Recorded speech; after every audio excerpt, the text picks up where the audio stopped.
नमस्कार, मी प्राजक्ता तांडेल। तुम्ही पाहताय न्यूज 18 लोकमत। बातमीपत्रामध्ये आपलं सगळ्यांचं स्वागत। प्रत्येक जिल्ह्यातली बातमी पाहणार आहोत। अतिशय वेगवान स्वरूपात बातमी 36 जिल्ह्यांची या बुलेटिनमध्ये सुरुवात करूया। विकास करताना आम्ही भेदभाव केला नाही, त्यामुळे मतदार विकासाच्या बाजूने मतदान करतील असा विश्वास मुख्यमंत्री एकनाथ शिंदे यांनी व्यक्त केला। राज्यात महायुतीला 45हून जास्त जागा मिळतील असा दावा देखील त्यांनी केला। विनोद तावडेंनी राज ठाकरेंची भेट घेतली। शिवतीर्थावर दोन्ही नेत्यांमध्ये पाऊण तास चर्चा झाली। राज ठाकरेंची सदिच्छा भेट घेतल्याचं विनोद तावडेंनी स्पष्ट केलं। दरम्यान मुंबईतल्या मतदानाच्या पार्श्वभूमीवर भेटीला विशेष महत्त्व प्राप्त झालंय। 2019 मध्ये महाविकास आघाडीच्या मुख्यमंत्रीपदासाठी एकनाथ शिंदे यांच्या नावाचाच विचार सुरू होता। मात्र अजित पवार, सुनील तटकरे, दिलीप वळसे पाटलांसह भाजपने देखील विरोध केला होता असा दावा राऊतांनी केलाय। त्यामुळे राऊतांच्या या दाव्याने पुन्हा राजकीय चर्चांना उधाण आले। भाजप आमदार नितेश राणे यांनी संजय राऊतांवर जोरदार पलटवार केलाय। मुख्यमंत्री पदासाठी उद्धव ठाकरेंच्या नावाला संजय राऊतांचाच विरोध होता असा आरोप राणेंनी केलाय। उद्धव ठाकरेंना अनुभव नसल्याचं म्हणत मला मुख्यमंत्री करा आणि तसं केलं नाही तर मातोश्रीच्या आतल्या बातम्या बाहेर काढेन असं ब्लॅकमेल केल्याचा गंभीर आरोप नितेश राणेंनी राऊतांवर केलाय।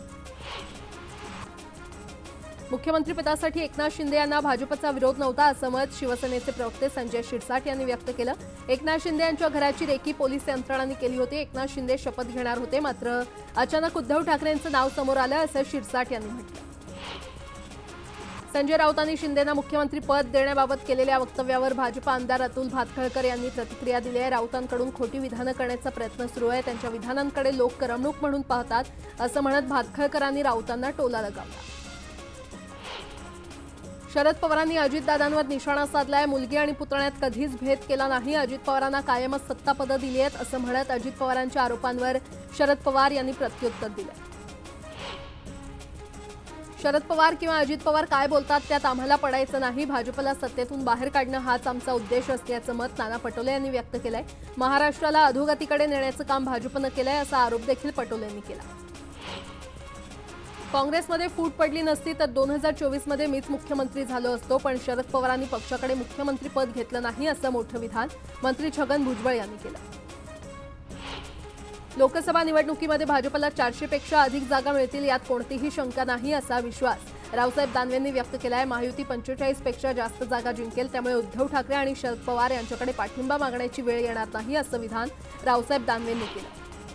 मी राजकारणात येण्यास इच्छुक नाही, मात्र सगळे सोयऱ्याची अंमलबजावणी आणि मराठा कुणबी एक असल्याचा कायदा केला नाही तर निवडणूक लढवावी लागेल असा इशारा जरांगे पाटलांनी दिलाय। आतापर्यंत झालेल्या निवडणुकीमध्ये समाजानं जशी एकजूट दाखवली त्याप्रमाणे 5व्या टप्प्यात देखील मराठा समाजानं एकजूट ठेवावी असं आवाहन जरांगेंनी केलेलं आहे।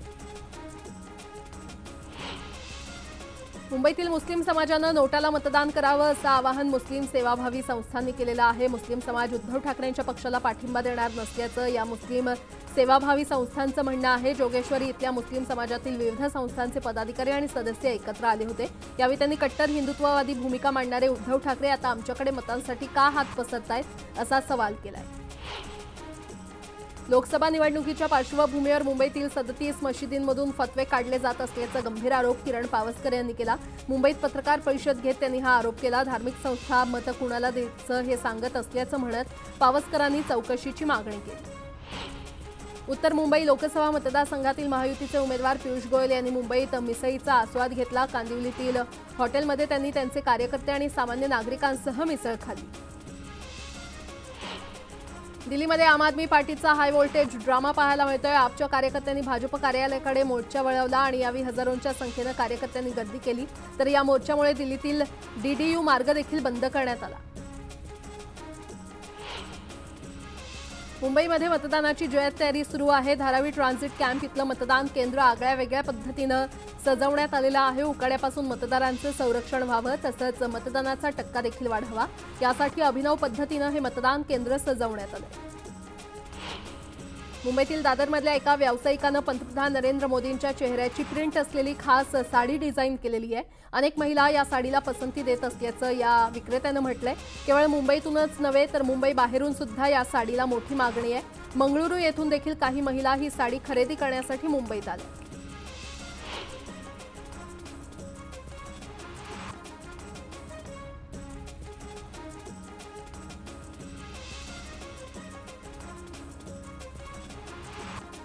ज्येष्ठ शास्त्रीय गायिका पद्मजा फेणाणी जोगळेकर यांनी नवमतदारांना मतदानाचा हक्क बजावावा असं आवाहन केलंय।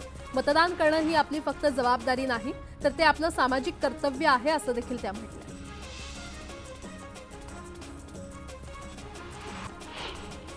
कल्याण लोकसभा मतदारसंघासाठी सोमवारी मतदान होणार असून निवडणूक कर्मचारी मतदान केंद्रावर निघालेत। 20 लाखांपेक्षा जास्त मतदार कल्याण लोकसभेसाठी मतदान करणार आहेत।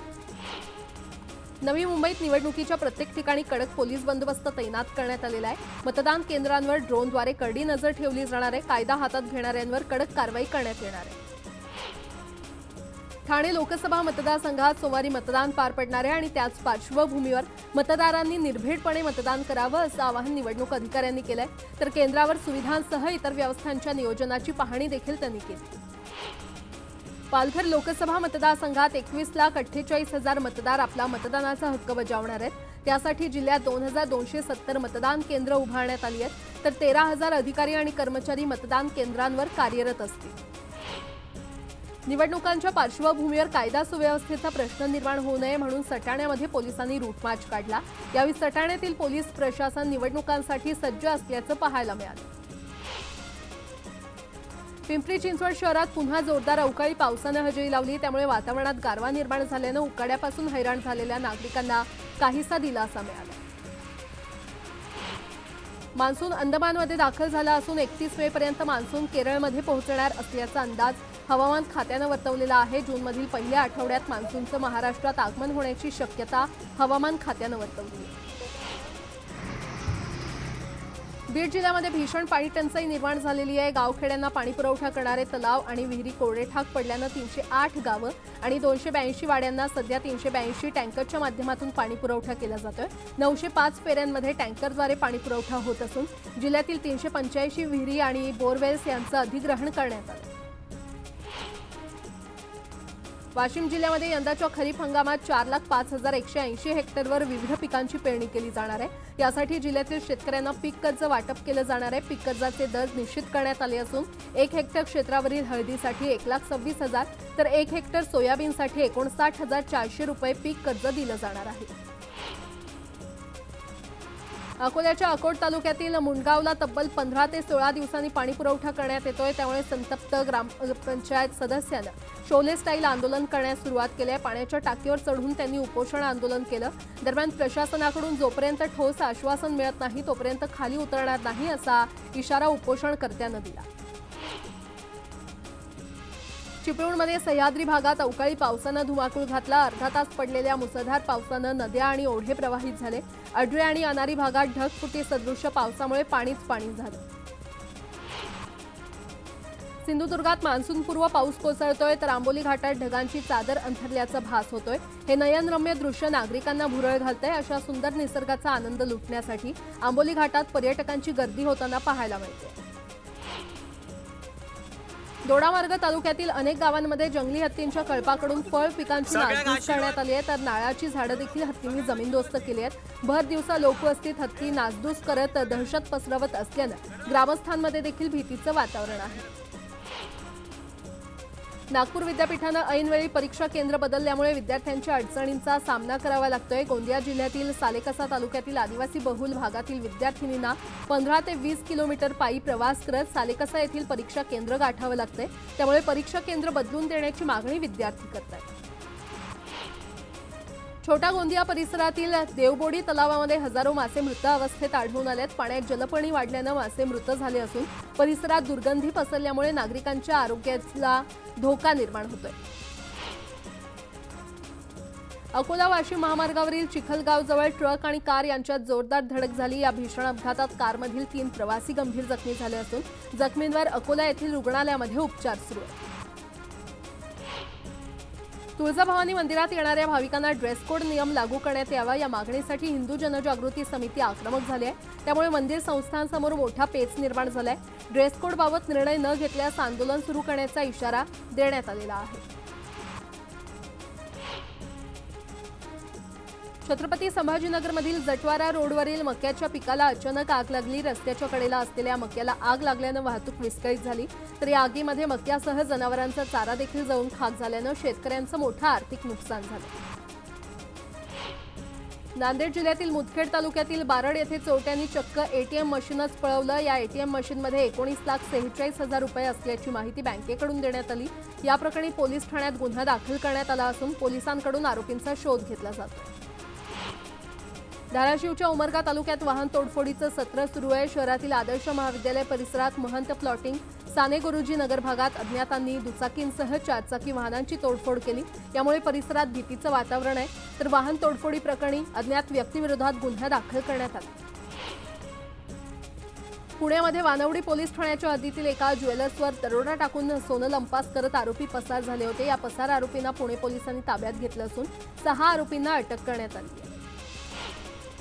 सांगली लोकसभा निवडणुकीवरून बुलेटची पैज लावून व्हिडिओ सोशल मीडियावर व्हायरल करणं 2 मित्रांना महागात पडलंय। पैज लावणाऱ्या दोघांवर कवठे महाकाळ पोलीस ठाण्यामध्ये जुगार अधिनियम अंतर्गत गुन्हा दाखल करण्यात आला।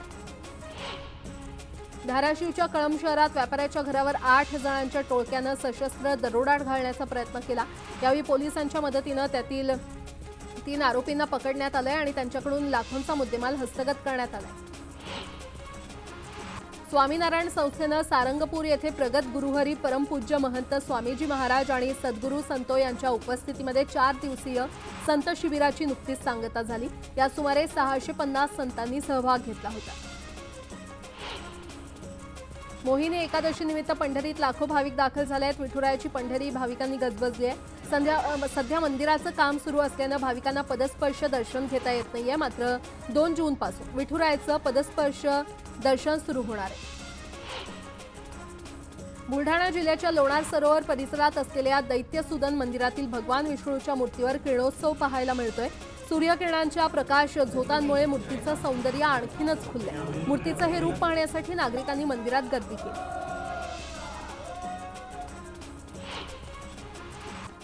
यासोबतच इतरही काही महत्त्वाच्या बातम्या आपण पाहणार आहोत। तुर्तास एक छोटासा ब्रेक घेऊन लगेचच परत येतोय। पाहत रहा न्यूज 18 लोकमत।